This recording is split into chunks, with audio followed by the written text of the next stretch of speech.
I never expected to see him again, not like this. Ethan had been away for years, college, then working abroad. He was Lisa's older brother, the quiet one who used to steal glances when he thought no one was looking. Back then, I was just the awkward friend tagging along, trying to fit in. Now, everything felt different. Lisa had invited me for a quiet weekend at her family's cabin. Just like old times, she said, smiling. I said yes, without hesitation. I needed a break, a breath away from my routine, my fiancé, my life that felt more like a checklist than a love story. I didn't tell her things weren't perfect between us. I didn't tell her I'd been waking up next to someone who felt more like a stranger lately. The cabin looked just like I remembered, worn wood, soft lighting, creaky stairs. Familiar and safe. But the moment I walked in and saw Ethan standing there, leaning against the kitchen counter with that calm stare, everything inside me shifted. He had grown into himself, broad shoulders, quiet confidence, eyes that didn't flinch. He greeted me with a half smile. Didn't know you'd be here, I said, trying to sound casual. Didn't know I'd want to be, he replied. I pretended not to notice the way he looked at me. Dinner that night was light, laughter-filled. Lisa did most of the talking. Ethan barely spoke, but I felt his presence like a second pulse. Every time he looked my way, I caught myself holding my breath. I hated how aware I was of him. I had no right to be. Later, while Lisa showered, I stepped out onto the back deck with a glass of wine. The woods were quiet, the air cool. I heard the door creak. He joined me. We didn't say anything for a while. Just stood there, watching the darkness settle. You look different, he said finally. I smiled, unsure. Older. No, he said. More like you. I didn't know what to say, so I said nothing. His words sat between us, heavy and soft. Inside, Lisa called out for me, and I left Ethan on the deck. I felt something I hadn't felt in years. Excitement. Fear. And a rush of guilt I couldn't name yet. That night, I couldn't sleep. I kept thinking about how his eyes had searched mine. About how my heart raced, not from fear, but anticipation. I stared at the ceiling, counting breaths, wondering why I suddenly felt more alive in one evening than I had in months. It was nothing. Just a moment. A memory. That's what I told myself as I closed my eyes. But I already knew it wasn't the end of it. The storm started just after midnight. Rain tapped the roof in steady rhythm, and the power flickered once before going out completely. Lisa had gone to bed early, complaining about a headache.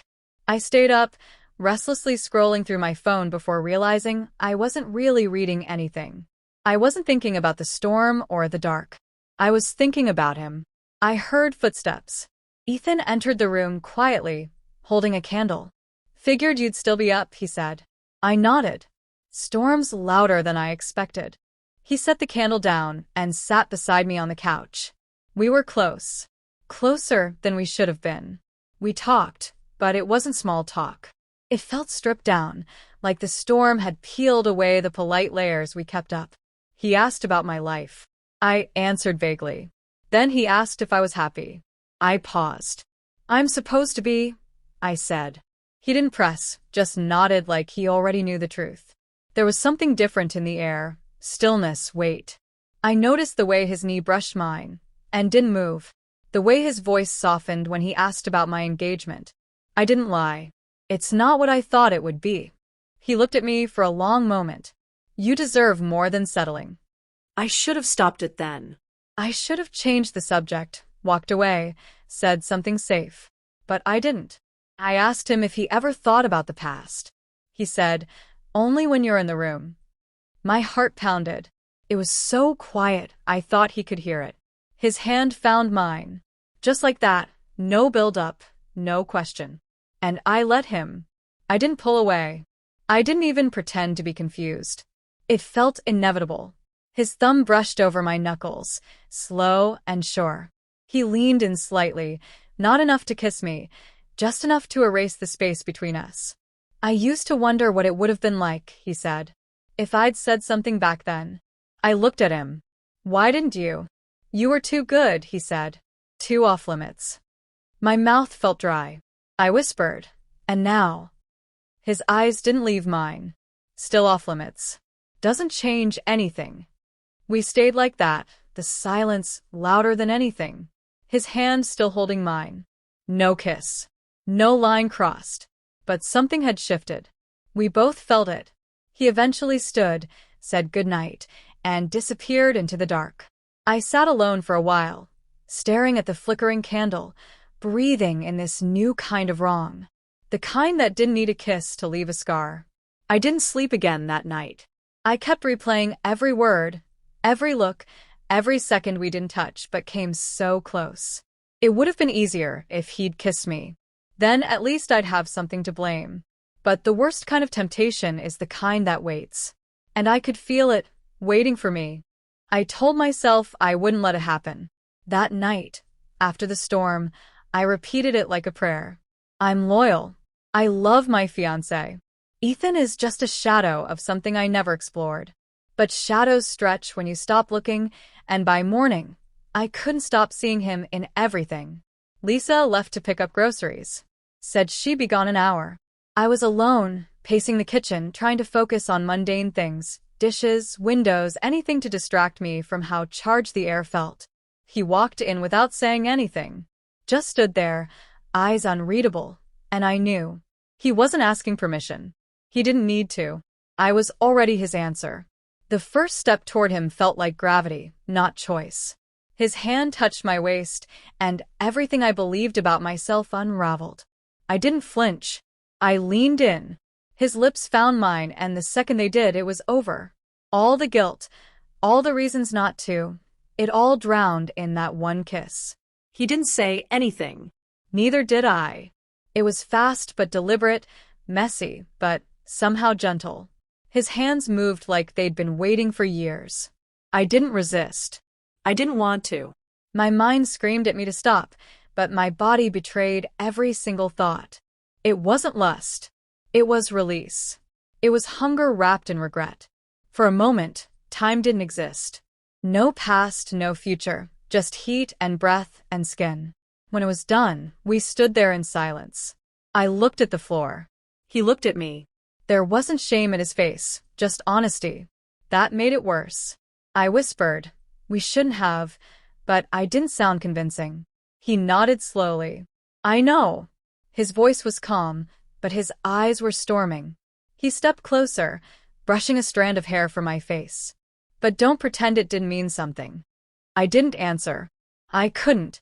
If I opened my mouth, I might have said yes. I showered after he left the room, scrubbing skin that felt heavier than before. When I looked at myself in the mirror, I didn't recognize who I was. I wanted to cry, but no tears came. Just an emptiness that hollowed out everything.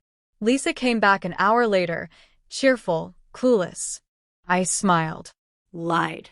Helped her unpack bags with shaking hands.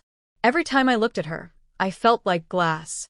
One wrong word, and I'd shatter. That night, I texted my fiancé and told him I missed him. I didn't. I was trying to anchor myself to anything that hadn't burned.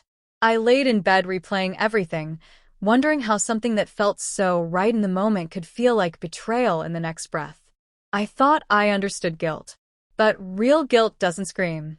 It whispers. It crawls under your skin, makes a home there and waits. And as I tried to sleep, I realized something terrifying. I didn't regret what happened. I regretted that I didn't want to stop. The morning after was too quiet. I woke up before anyone else and sat at the edge of the bed, unsure of what version of myself I was supposed to be. Everything felt too loud in my head. I didn't know how to look Lisa in the eye. I didn't know how to speak to Ethan again. But the worst part was how normal everything around me still looked. As if nothing had happened.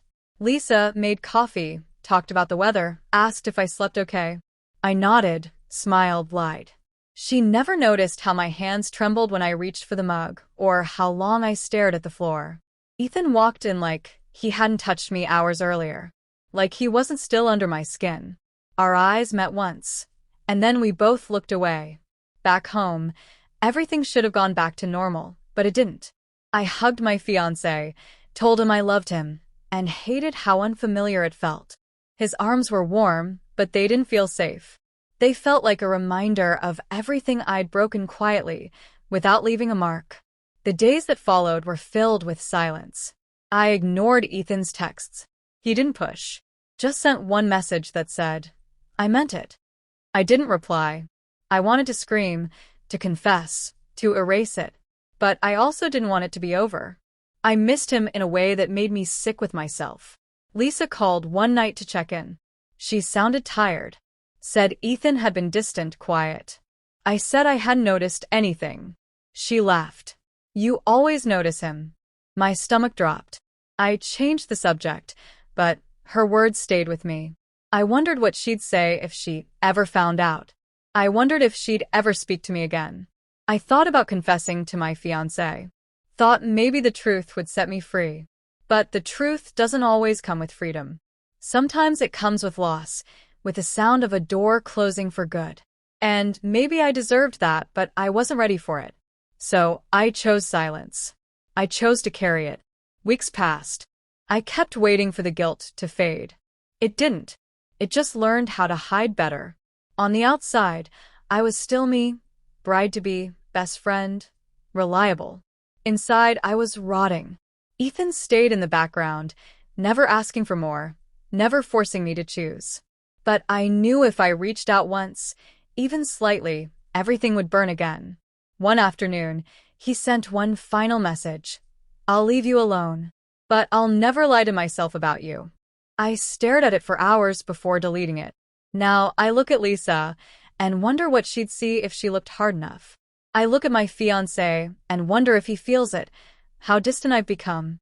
I don't know what the future holds anymore. But I do know one thing. Some betrayals don't come with loud endings. Some stay quiet, Buried. breathing just beneath the surface, waiting for the day the truth finally demands to be seen.